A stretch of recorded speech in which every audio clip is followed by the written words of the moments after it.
e vetë, pra ka shumë djekës, jo çdo njeri prej tyre mund të jetë i sinqert edhe fetar për me dhënë një mesazh.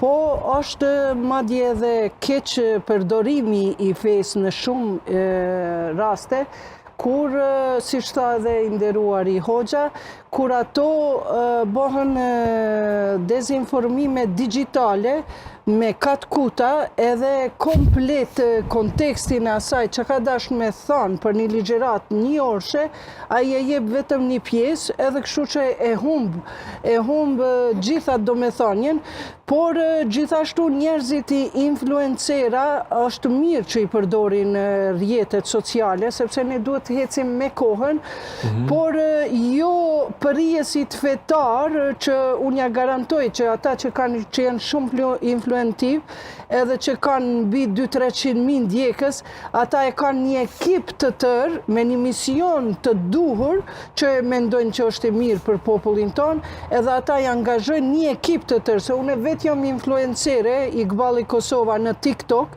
edhe shoh sa duhet me qenë aktive, njashtu duhet me pas edhe përgjegjje para Zotit edhe para shoqërisë. Kjo duhet me jetë shumë e rëndësi për ndryshe nëse ti në një punë, nëse kështu unë mendoj edhe gjithmonë e kam hap TikTokin edhe rrjetet sociale. A është ndalum me fe me qenë influencer? Jo, kurse si nuk është, sepse ne duhet me hec me kohën. Mirë po, është ndaluar nëse ti dëshiron me hap një profil në TikTok apo në YouTube, një kanal, edhe pastaj paraprakish nuk ja ke tregu normat vetes.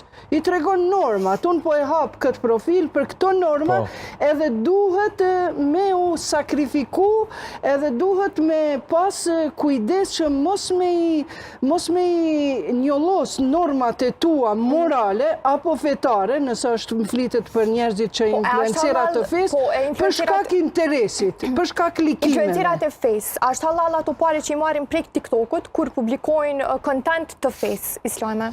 Shiko, çdo gjë është halal nëse nuk i prek normat humane, jo normat fetare. Po normat humane, çdo gjë është halal, sepse ka shumë njerëz në kuadër të normave fetare. Kush i përcakton normat normale?